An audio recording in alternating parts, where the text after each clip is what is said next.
आज हम बात करेंगे ओपियोइड पॉइजनिंग के ऊपर या ओपियोइड्स ओवरडोज के ऊपर। कॉन्सेप्ट थोड़ा सा दे दूँगे। ओपियोइड्स होते क्या हैं? ओपियोइड्स पॉपी प्लांट से ड्राइव्ड होते हैं, ठीक है। पॉपी प्लांट्स के स्पेशलाइज्ड कैप्सूल्स होते हैं। अगर आप इनको स्क्रैच करते हो या इन पे अगर आप ब्लेड से कट करते हो तो इनके अंदर से एक खास किस्म का लिक्विड निकलता है जो कुछ टाइम बाद ड्राई हो जाता है, और इस ड्राइड लिक्विड को इस तरीके से लिया जाता है और उसके बाद इससे दवाई बनाई जाती है। और यू कैन से जितनी भी ड्रग्स होती हैं ओपियोइड्स होते हैं वो इनसे ड्राइव होते हैं।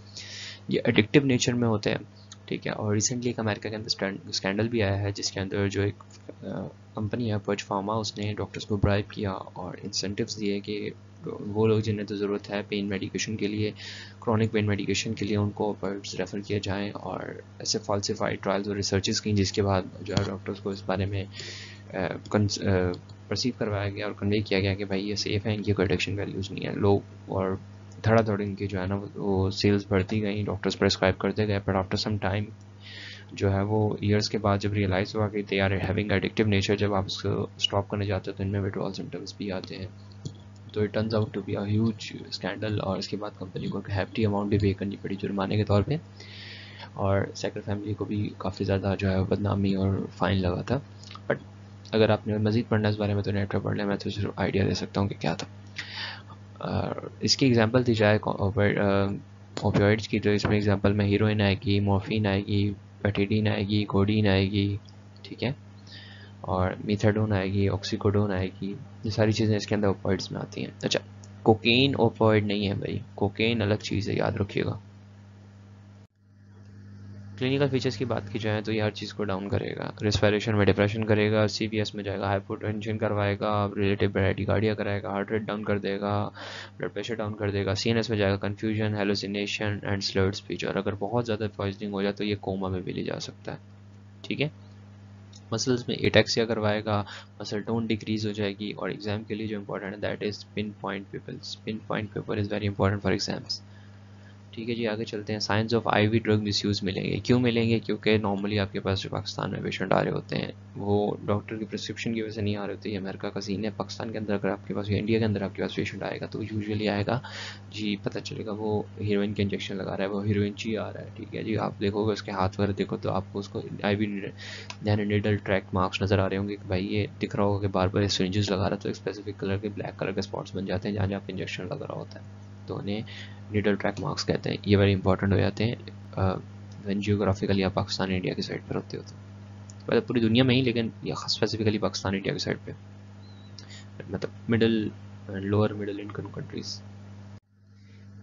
एक चीज़ इंपॉर्टेंट है, ओपियोइड्स एंड ओपिएट्स दोनों लफ्ज़ आपने बार बार सुने होंगे एंड मोस्टली ये इंटरचेंजेबल यूज़ कर रहे होते हैं। लेकिन अगर आपको एक चीज़ एग्जाम में नहीं पूछते लेकिन आपको पता होना चाहिए कि ओपियोइड्स और ओपिएट्स में फ़र्क क्या होता है। जब आप तमाम की बात करेंगे ना, सबकी, तो आप बात कर रहे होते हैं ओपियोइड्स की, ठीक है। अब ओपियोइड्स के अंदर नेचुरल भी आ जाएगा, ठीक है, सिंथेटिक भी आ जाएगा, और मिक्सड या सेमी सिंथेटिक भी आ जाएगा। यानी कि जो डायरेक्टली प्लांट के उस लिक्विड से ड्राइव हो रहा है वो भी आ जाएगा, जो आप लैब में बना रहे हो वो भी आ जाएगा, और जो मिक्सचर होगा वो भी आ जाएगा। लेकिन अगर आप बात करते हो ओपिएट्स की, ठीक है, ओपिएट्स के अंदर आता है आपके पास हीरोइन, मॉर्फिन, कोडीन। ये चीज़ें जो हैं ये नेचुरली उस लिक्विड से ड्राइव होती हैं, ठीक है। तो इन्हें कहते हैं ओपिएट। जो नेचुरली ड्राइव हो रहा है उससे उसे कहेंगे ओपिएट्स, और जो चीज़ सबको इंक्लूड कर रही है उसे कहते हैं ओपियोइड्स, ठीक है। तो हम जो आज बात कर रहे हैं हम ओपियोइड्स की बात कर रहे हैं, ओपिएट्स की सिर्फ की बात नहीं कर रहे हैं, हम ओपियोइड्स जनरली की बात कर रहे हैं, ठीक। मैनेजमेंट की तरफ चलते हैं। जब ओवरडोज का पेशेंट आपके पास आता है तो जो चीज़ आपने माइंड में रखनी होती है कि airway should be clear, respiratory support देने की ज़रूरत है तो वो देंगे, ऑक्सीजन ज़रूरी थी हुई तो ऑक्सीजन देंगे, सैचुरेशन ड्रॉप करी हुई ऑक्सीजन दे देंगे, पेशेंट को सांस नहीं ले पा रहा, रेस्पिरेशन डिप्रेशन में चला गया तो आप उसको जो है वेंटिलेटरी सपोर्ट देंगे। और एक जो मोस्ट थिंग इंपॉर्टेंट है एग्जाम के लिए वो है नलैक्सोन। नलैक्सोन नलैक्सोन ये जो है इसका एंटीडोट है, ये ओपियोइड एगोनिस्ट नहीं है, ये एंटीडोट है, ठीक है। इसका एंटीडोज है, ठीक है। इसका जो एंटीडोट है उसका डोज 0.2 से 2 मिलीग्राम तक होता है, सही है आई थिंक। तो इसमें जो इम्पोर्टेंट चीज़ है वो है आईवी नलेक्सोन जो है ना, बेशक पेशेंट कोमा में चला गया हो तब भी आप देंगे तो उसका कोमा भी पार्शियली रिलीव कर देगा, और रेस्पिरेटरी डिप्रेशन अगर सीवियर हुई है तो उसके अंदर भी काम होगा। मतलब पेशेंट किसी भी स्टेज पे आए, आपने एक चीज़ याद रखनी है अपॉइंट वाइजिंग के अंदर देखे, दैट इज़ नलेक्सोन, ठीक है। नलक्सोन जो है ना वो आपके पास हर जगह पे काम आ रही होती है। इसमें इंपॉर्टेंट आता है एग्जाम के लिहाज से that is non cardiogenic pulmonary oedema. What is pulmonary oedema? Pulmonary oedema जी आपके पास फ्लूइड बिल्डअप हो जाए अगर लंग्स के अंदर, तो उसे पल्मोनरी एडिमा कहते हैं। अब नॉर्मली जो पल्मोनरी एडिमा होता है that is usually cardiogenic. Cardiogenic in a sense कि वहाँ पे कार्डियो के कोई ना कोई इशू होता है, वो बैक जो है वो फ्लूइड जा नहीं रहा होता, left heart pump right heart pump कर रहा होता है, वो ब्लड जो है वो अल्टीमेटली लंग्स के अंदर जमा होता रहता है राइट हार्ट से, ठीक है। तो अब इसमें आप ट्रीटमेंट क्या देते हो? डायूरेटिक्स देते हो, एक्सेसिव फ्लूइड बॉडी से निकल जाता है, पल्मोनरी एडिमा रिलीव हो जाता है। बट ओपियोइड पॉइजनिंग के अंदर स्पेसिफिक ये है कि इसमें जो पल्मोनरी एडिमा ये नॉन कार्डियोजेनिक है, और नॉन कार्डियोजेनिक है तो इसमें आप क्या कर रहे होते हो, इसमें आप डायूरेटिक थेरेपी दोगे तो वो किसी काम की नहीं होती। इसमें जो आपको देना पड़ता है दैट इज़ मैकेनिकल वेंटिलेशन से आपको ट्रीटमेंट देनी पड़ती है। अच्छा, ट्रीटमेंट कैसे हो रही होती है जी इसकी? आप दो मोड्स होते हैं, वेंटिलेटर जो होता है ना उसमें डिफरेंट टाइप के मोड्स चल रहे होते हैं। अब उसमें एक चीज़ होती है positive end respiratory, and it's not and, it is end, in E N D end, respiratory pressure, ठीक है। और दूसरा है कंटिन्यूस पॉजिटिव एयरवे प्रेशर। सही है जी। ये आप स्पेसिफिकली एआरडीएस में भी बहुत ज़्यादा यूज़ कर रहे होते हो ये वाली टेक्निक।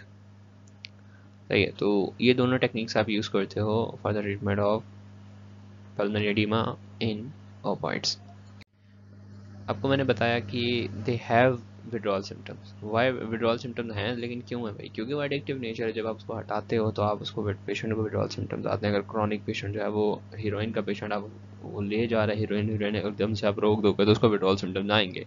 कब स्टार्ट होंगे? जैसे ही आपने लास्ट डोज किया उसके बाद से स्टार्ट हो जाते हैं।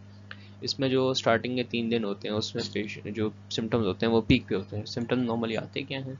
Chills, fever, body aches, diarrhoea, insomnia, muscle pain, nausea, dilated people, मतलब पेशेंट मिजरेबल हो जाता है, ठीक है। वो बोलता है बस मैं खा लूँ, इसी तरह से ही मुझे मिल जाए, ठीक है। तो इसमें फिर एक हफ्ते बाद जो है सिम्टम्स आहिस्ता आहिस्ता कम होना स्टार्ट हो जाते हैं, और एक महीने बाद आलमोस्ट सिम्टम्स जो है ना वो चले जाते हैं। लेकिन फिर भी जो उसकी क्रेविंग होती है फॉर ओपियोइड वो रहती है। पेशेंट स्टिल बोल रहा था मुझे दो, किसी तरह मुझे मिल जाए, लेकिन और पेशेंट डिप्रेशन में भी होता है, लेकिन नॉर्मली जो फिजिकल सिम्टम्स होते हैं वो यूजुअली चले जाते हैं, ठीक है।